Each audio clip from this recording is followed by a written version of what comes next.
selamat datang ke Dapur Mary. Hari ini aku mau berbagi ke teman-teman sambal bawang. Ini adalah salah satu sambal yang paling gampang dibuat, karena cuma memerlukan beberapa bahan saja. Tanpa basa-basi, yuk mari kita mulai. Pertama-tama, masukin minyak sayur ke dalam panci. Kemudian masukin potongan cabai, bawang merah, dan bawang putih yang sudah diiris tipis ke dalamnya. Tumis cabainya sampai semua bahannya menjadi lembek. Oh ya teman-teman, kalau teman-teman suka dengan video aku ini, teman-teman jangan lupa pencet tombol subscribe, like, dan pencet tombol bell supaya teman-teman tidak kelewatan semua video baru aku.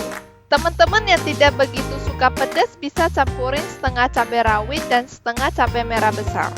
Soalnya cabai merah besar tidak begitu pedas. Sambal bawang ini bukan cuma gurih, tetapi rasa pedasnya buat ketagihan. Dalam 10 menit bisa menemani makan dan dijamin akan menggoda nafsu makan teman-teman.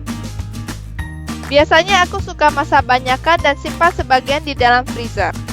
Sambal bawang bisa tahan 3-4 hari di kulkas. Setelah semua bahannya sudah lembek, pindahin sambalnya ke dalam ulekan. Kemudian masukin garam, kaldu bubuk. Aku memakai kaldu ayam. Tapi teman-teman juga bisa memakai bubuk kaldu jamur atau sapi. Dan yang terakhir sedikit gula. Haluskan sambalnya dengan ulekan. Supaya sambalnya ada sedikit tekstur, aku suka ulek cabenya saja dan biarin bawang merahnya kasar. Teman-teman yang tidak punya ulekan juga bisa memakai food processor. Tapi ingat, jangan blend terlalu lama.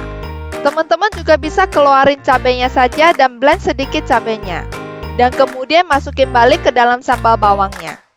Dengan begini, teman-teman masih bisa mendapatkan sedikit tekstur kasarnya.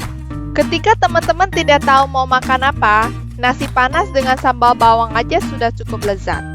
Selama mencoba teman-teman, dan aku jamin teman-teman tidak akan menyesal. Aku berharap teman-teman suka dengan video aku ini. Teman-teman bisa komen di bawah resep apa lagi yang teman-teman pengen aku buat di next video. Thank you for watching. Bye guys.